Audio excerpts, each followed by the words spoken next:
And be careful not to feel dizzy. If you have tight hamstrings, contractions will be hard for you. It will be hard for you to kick your bum. That's why a training partner or a coach is so valuable. A lot of my clients use me like a training partner if they're quite advanced. My value is physically being here to help them get the things they can't do. That's really valuable because you can't physically do that yourself. You've got to just, if you are on your own, make the best of what you are good at doing. And really try and get yourself either a coach or a training buddy to help with the bits you can't do. If you are not able to do a full contraction, lighten the weight, because that could be your foe, but it's far too heavy for you to actually lift it up. By the way, that's my ethos for all of training. Lower the weight and control. Control is currency, as one of my favourites, Simon says. Control is currency. If you really want to change the composition of your body, you want to be more muscle mass and less fat mass. You may not want as much muscle as me, you may not want to be a bodybuilder, but you do need to be, your ratios need to be more lean muscle, toned is the favourite word, and less body fat. To achieve that, you need to control your training in the gym. You should not be banging the weights. You should not be lifting things that you cannot do with good form, right? If you cannot kick your bum, even when the weights are low, then focused on the ones that I did before, where I lengthened all the way and I came up halfway. Lengthened all the way, came up halfway, right? That's going to really help your efficiency on here. And yeah, lying hamstring curl, really good exercise. Exercise number 3. I'm quite fond of the hamstrings and glutes, and most females are. So for me, because my quads are quite strong, I'm happy just to do one quad exercise. And we've used the stairs, which you would consider a compound and cardiovascular. Compound being many muscles. So I'm going to put in another hamstring exercise, which gets your glutes as well. This is a Romanian deadlift, RDL. It can be done in many ways. I thought you'd find this one fun because it's a bit unusual. One of my favourite athletes does this, and it's got a great feel. In this gym, you can only do it here or another place because you don't want to hurt your face when you're leaning forwards. You've got to have a low, solid position to put the band around. You can choose what size band you use because it will give different level of tension. So I'm using the thin band today. I'm going to put my feet within the loops of the thin band, hand here. I'll put the thin band around my Achilles tendons. I need to keep it quite low to really feel this.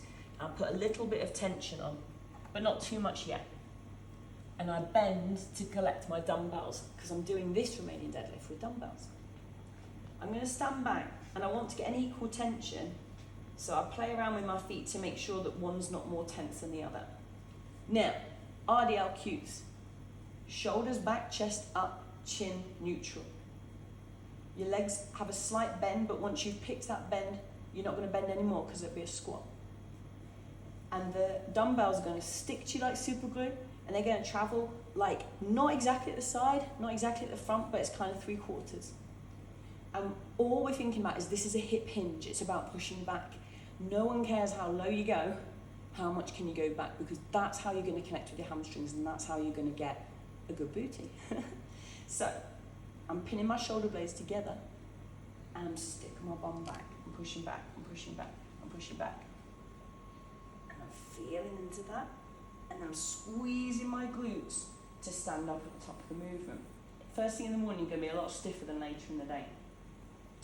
Again, hip hinge, pushing back, pushing back. I'm not hunching.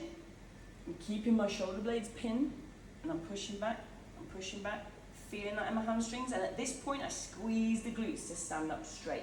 So we're just hinging and standing.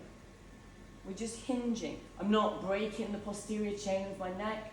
I'm keeping it neutral and standing. When I've finished the movement, I step forward to remove the tension. Whew. And by the way, the tension of the band around the Achilles tendon makes extra connection with the hamstrings. That's why we're doing it. It feels really good. I've taken the tension off and I'm placing the dumbbells down on the floor, and then I can safely step out of the loops. And that is one version of a fantastic Romanian deadlift. really working the hamstrings and the glutes. Now for our final exercise. This is going to be what would be my compound movement. Now, if I was doing this, I would probably be doing it outside in the car park because it takes a good 3 or 4 minutes to walk one way. And I really love having a long distance for my walking lunges. But when you are just beginning, it's all about getting it right. That's what matters. And I was taught these by a real expert back in 2017. And I had to learn the hard way. There's no point trying to do walking lunges with big, thick trainer soles. So either do them barefoot or, as I often do, in my Nike Romalio weight training shoes, because I find there's a little lift, but it keeps my foot very solid. In the beginning, I couldn't do these at all. Contrary to popular belief, when I do these, for each step, I'm stepping slightly outside of the center line, and I'm pushing my knee to the outside, not my toe, my knee. When I do that, it avoids it caving inwards, which we do not want. So with each step, I go to the outside of the center line and I'm pushing my knee down to the outside. This is really working my adductors and it's not having this cave in. And then I bring my feet together. So I'm stepping slightly to the outside, pushing my knee down to the outside, feeling that in my adductors, really working, and then coming up and staying together. Now, you need to know, this front leg is doing all of the work. So when I'm doing my lunges, imagine I had just taken a step towards you. When I'm doing my lunges and I'm going down, this back leg, there's no weight on it really. This front leg is doing all the work and I'm squeezing through the glutes. So I'm going to walk away from you so that you can see me here. I'm walking slightly to the outside. I'm going right down into my lunge. I'm not hitting my back knee, and then my front leg is bringing me up and I'm squeezing through this glute, feet together. So I'm outside of the center line, knee to the outside, protect the back knee, pushing through the front heel and together. I'm never going to let this front heel come off the floor, which is what will happen when you're a beginner and you try and sink really low. Your front heel always wants to rise, but it mustn't. You sit into it, and that's what engages the quads. And because my knee is going out, I'm engaging the adductor. And then I'm putting all my weight into that standing leg and squeezing through my hamstring and glute. That's what makes this a compound movement, and it's one of the best you'll ever do.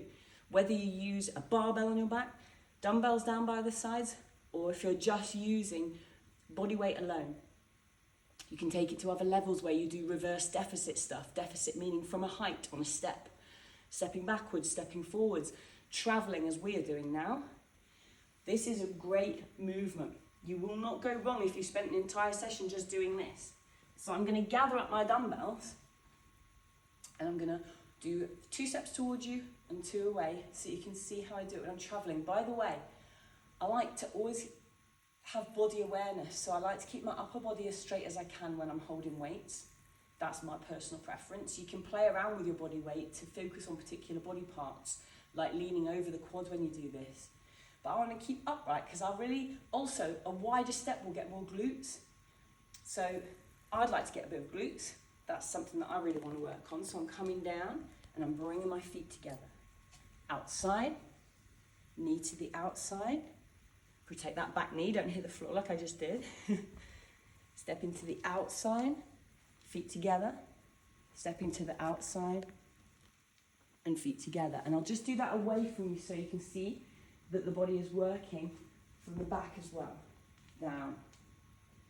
And you're going as low as you can go. Not everybody is going to be going so low because you need to be able to protect your own knees. With all of weight training, guys, in fact, with all of training in sport, it is individualized. So you have to know, training gives you the opportunity to get to know your own body, how you feel. Your morning body and your night body are very different as well. You'll discover that if you train early or late. You can avoid an injury by knowing how your body should feel.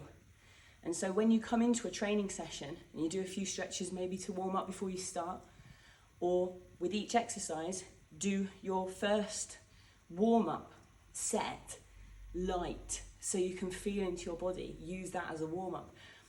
And you will get to know what you can do. And if you do have specific injuries and you know that you can't do any of these exercises, that's totally fine. Speak to an expert. This is what I do for a job, for example. So I work with different people. There are people I work with that I wouldn't give this exercise to.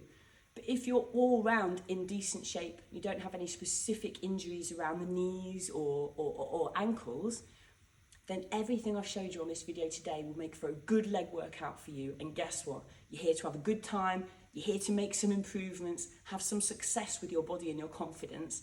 Here's one way you can do it. And I really hope you guys enjoy all the content that we're going to bring to this YouTube channel at Car Forum. Please subscribe. Please tell all your friends. We'll be bringing lots of interviews with inspiring members of the gym so you can realise who you're training around, what sort of things they've done with their bodies that you could do too. And we'll be bringing you more training content, hopefully from all of the other personal trainers with their individualised training styles. This is going to be something that is really valuable to all guys, so be sure to make the most of it. And thank you for tuning in.